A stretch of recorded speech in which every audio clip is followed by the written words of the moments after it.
प्रिय भक्तों, आज हम आपको इस वीडियो में भगवत गीता का चौथी अध्याय आपको सुनाने का प्रयास कर रहा है।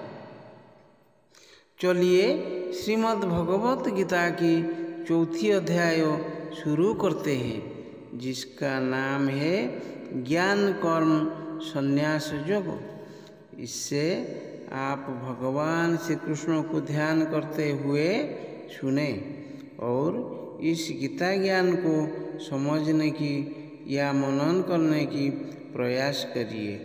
तो चलिए हम इसे शुरू करते हैं। श्री भगवान उवाच इमं विवस्वते योगं प्रोक्तवानमहं व्ययं विवस्वान् मनवे प्राह मनुरिक्ष्वा कवे ब्रवीत्। एवं परंपरा प्राप्त मिमं राजर्षयो विदुः स्वकाले नेह महता योगो नष्ट परन्तपः स एवायं मया तेद्यं योग प्रोक्त पुरातन भक्तोऽसि मे सखा चेति रहस्यं ह्येतदुत्तमं। श्री अर्जुन उवाच अपरं भवतो जन्म परं जन्म विवस्वत कथमेतद्विजानीयां त्वमादौ प्रोक्तवानिति। श्री भगवान उवाच बहूनि ने व्यतीतानि जन्मानि तव चार्जुन तान्यहं वेद सर्वाणि न त्वं वेत्थि परन्तप। अजोऽपि सन्नव्ययत्मा भूतनामीश्वरोऽपि सन् प्रकृतिं स्वामधिष्ठाय सम्भवामि आत्ममायया। यदा यदा हि धर्मस्य ग्लानिर्भवति भारत अभ्युत्थानमधर्मस्य तदात्मानं सृजाम्यहम्। परित्राणाय साधूनां विनाशाय च दुष्कृतां धर्म संस्थापनार्थाय संभवामि युगे युगे। जन्म कर्म च मे दिव्यमेवं जावेत्ति तत्त्वतः त्यक्त्वा देहं पुनर्जन्म नैति मामेति अर्जुन। वितराग भयो क्रोधा मन्मया मामुपाश्रिताः बहवो ज्ञानतपसा उता मद्भावमागताः। ये यथा मां प्रपद्यन्ते तांस्तथैव भजाम्यहं। मम वर्त्मानुवर्तन्ते मनुष्या पार्थ सर्वशः। काङ्क्षत कर्मणां सिद्धिं यजन्त इह देवता क्षिप्रं हि मानुषे लोके सिद्धिर्भवति कर्मता।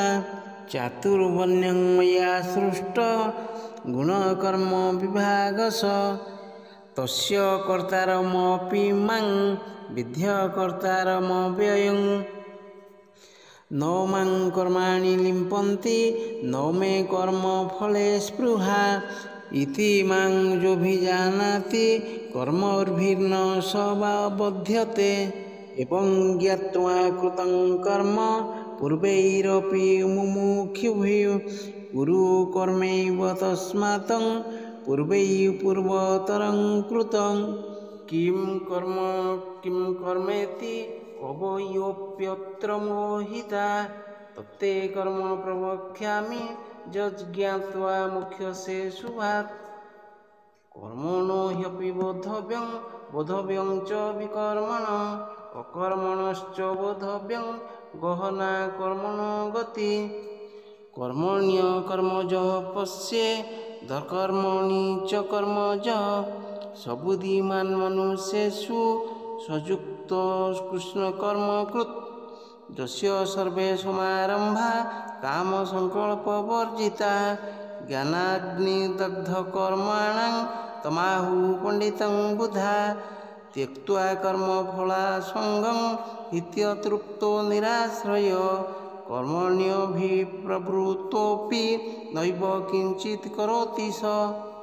निराशीर्यत चित्तात्मा त्यक्त सर्वं परिग्रह शारीरं केवलं कर्म कुर्वन्नाप्नोति क्लेबिसं यदृच्छालाभसन्तुष्टो द्वन्द्वातीतो विमश्चर समसिद्धावसिद्धौ च कृत्वापि न निबध्यते गतसङ्गस्य मुक्तस्य ज्ञानावस्थितचेतस यज्ञायचरत कर्म समग्र प्रविलीयते ब्रह्मार्पण ब्रह्म हवि ब्रह्माग्नौ ब्रह्मणाहृतं ब्रह्मैव तेन गन्तव्यं ब्रह्मकर्म समाधिना दैवमेवापरे यज्ञं योगिनः पर्युपासते ब्रह्माग्नावपरे यज्ञं यज्ञेनैवोपजुह्वति